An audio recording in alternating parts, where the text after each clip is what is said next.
matching features that we saw in the hazard cams, the HazCam images with the features that we were seeing, and also knowing the laser altimeter from Mars Global Surveyor's geodetic work. So we really we've pinned it down in these extremely low resolution images, probably to about a meter, which is much higher resolution than we can do with the overall network of Mars for longitude, latitude. And when we get the high resolution or the full frames back, we should be able to tell where the vehicle is to within centimeters. We don't really need to know it that well, but we should be able to do that. So I believe the next thing that should be queued up is the video. I don't know what that was. That looks just like dust plume, or oh, that's the wheel. That's actually the engineering also. That's the first image that the wheel showed up in. So you see in the lower right corner, that image is actually upside down. You can't really tell that, but it is upside down because the wheels, as we take the image, is in the lower right corner. So I usually flip everything so that the top of the camera is in the direction that the vehicle is facing. So that's we watched the wheels deploy. It came in very quickly. When we touched down, it moves a little bit out of the field of view because the weight of the vehicle on the wheel pushes it out a little. So, and it's a yardstick we can use to measure where we are. And obviously on the surface, we can watch the tracks and do some science with that. So I guess now we're ready to go with the video. And it'll start with a stop on the heat shield, and then it'll start moving.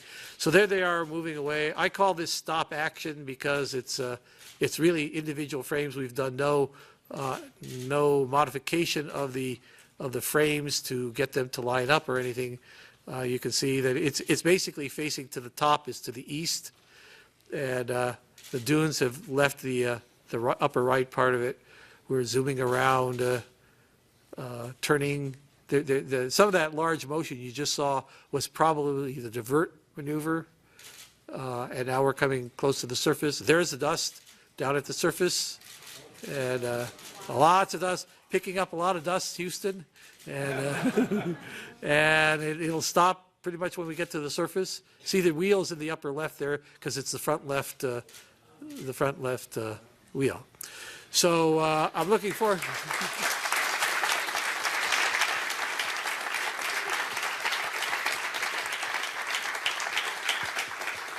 Thank you very much. I really hope you'll stick around. At some point we'll get the full frames back, and that video will just be exquisite in full frame.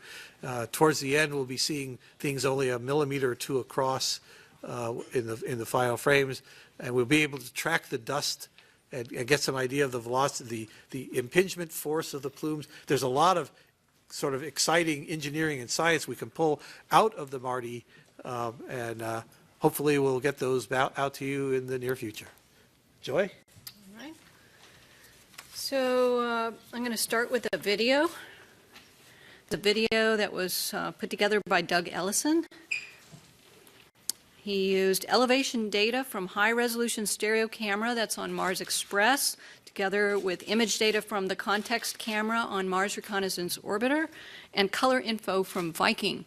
And so you get to see where the ellipse is, where we landed, and if you were standing there looking around, getting a nice panoramic view, just all animated, but it just nicely shows you going from Mount Sharp, and now looking at the rim, as if you could pan around. So eventually we'll get to do this with our own cameras, but for now this is a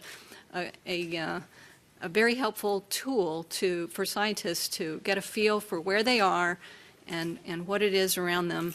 And then we can put that into context now, having just gotten this full resolution hazard camera, which so fortunately is pointed right at Mount Sharp. So we can see the top of it. Once again, to remind you, this is taller than any mountain in the lower 48 states.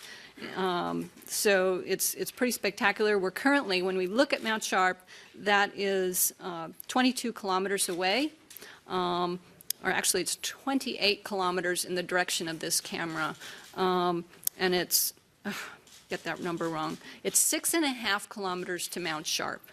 It's we'll have a later view of the rim. That's what's 22 kilometers directly away from us. This is geometrically corrected. So you've seen a lot of fisheye camera views from the hazard cameras, and this one's straightened out. So this has been corrected. We can see more clearly these little pebbles all over the ground. We can see a little bit better than we saw yesterday that it's very flat. We're not sure how easy it is going to be to scoop this kind of material if we do end up trying to scoop it. You can see that the wheels have not sunk into it.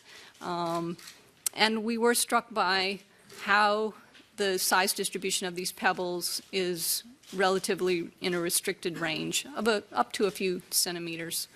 So what catches your eye are the dark dunes that are piled up along the base of Mount Sharp. We have seen more detail in Mount Sharp itself from the orbital images, and so we are looking forward to getting some other images like Molly and Mastcam and driving over and getting a closer look. But for now, it's just very reassuring that we have in front of us, we can drive. There are no obstacles for driving, and we have the ultimate goal of the mission to eventually get over to Mount Sharp. Also, I think it's fun to see that you can see the silhouette, the shadow of the rover in much sharper detail than you could yesterday. And the next image, first we have an animation of just showing you where the rear HAZ cams are, the field of view that they can see. And then thank goodness we had dust covers which deployed, because now we know there definitely was a lot of dust kicked up. And so this is the full res view from the left rear HAZ cam now with the dust cover removed. And you can see the wheel of the rover, and again, very flat with these pebbles and no obstacles for driving, so we'll be able to drive front or rearwards. And from this vantage point looking to the rim of Gale, it's the northwest rim that we're looking at, and it's 28 kilometers away from us in this direction. So that's all I wanted to share. All right, we'll open it up to questions here at JPL, and just wait for a microphone to come to you. We're going to start over here and then go on that side, right over here in the middle. Is it the front? Is it the front HAZ cam that showed the picture of Mount Sharp? That's correct. Okay. So it's facing Mount Sharp. Yes. Right. Okay, then let's go to this side. Yeah, wait for the. Okay, go ahead, Eric. Okay. Yep. Hi, yeah, Eric Ham with Nature. Quick question about this image right here. It looks like there's a line below the crater rim. Is that an intermediate feature of some sort here? I believe that's just the local horizon. Tim, do you want to chime in, or Mike, you want to add to that? I mean, it's the local horizon that we're seeing. Then what's above it then? Then that's the rim of the crater, the wall of the crater behind it. So you're seeing you're just seeing, this is a 120-degree fisheye view, and you're seeing that the edge of the horizon is the first line that you see there. But That's beyond that's that, probably only a few hundred meters or closer. but then way then beyond that, beyond you're that seeing is- the wall of the crater rising up. Okay. Kelly Beatty, Sky and Telescope. Joy, do you expect the hematite concretions, the blueberries, to be on this surface? And does their presence or lack thereof tell you anything about how the deposition might have taken place inside Gale? Well, from our orbital imagery, orbital data sets, we're not expecting to find hematite berries. They could be present at an abundance that we can't detect from orbit. But basically, you know, Meridiani was an unusual location on Mars where this hematite signature was seen from orbit. And this is, we weren't expecting to see that here. We don't see highly rounded grains that like we've seen with Opportunity. So we'll find out, especially when we finally get a sample into ChemIn, as to whether there's hematite. Now, there could be hematite in the soil that's not in the same concretion type forms. So actually, I'm going to take back a little bit of what I said there. We would expect some hematite in the soil, but not the hematite concretions necessarily, or high abundances. Go ahead, John. John Johnson. I don't want to be a wet blanket or anything, but I mean, everything seems to have gone so perfect on this. Is there anything that hasn't gone right? Anything you're worried about right now? No. Thank you. I'll add to that. There are certainly a lot of things that have to continue to go right. We have a fairly complicated transition from our, what we call the R9 version of flight software to the new version that has some more surface capabilities. As soon as we get our communications links checked out and all of the instruments to be just aliveness checks, we're going to start on that transition around Sol 5. And we're going to do that on both RCEs, and that's going to take about 4 sols, and there's a lot of interaction between the ground and the vehicle during that. And it's a fairly complicated activity. So we have things, and you'll note that we still haven't unstowed and deployed the arm and several things like that. So there's a lot ahead of us, but so far we are just ecstatic about the performance of the vehicle. Jennifer, could you tell us what the acronym RCE is? I don't know if you said that. That's the computer. Don't ask about RCE, just it's the computer. Okay, go ahead. Hello, Olivier. Oh, don't work. Yes, it works. Okay, sorry. Olivier Sangui from EnjoySpace.com, France. I would like to know, a lot has been said about the dust on the solar panels. Of course, Curiosity does not have this problem. Dust can be a problem for the cameras. Could it be lowering the performances, for example, having dust on the optics with wind blowing, etc. on Mars? Sure, and we have experience with cameras on like Spirit and Opportunity, right, which were even lower to the ground. So our biggest fear was the dust kicked up during entry, descent, and landing, that would be a problem. So we did install these covers on the hazard cameras, which are the lowest to the ground. With Spirit and Opportunity, as time goes along, the wind blows, electrostatic charging conditions change, so we've seen dust come and go and not just build up thicker and thicker.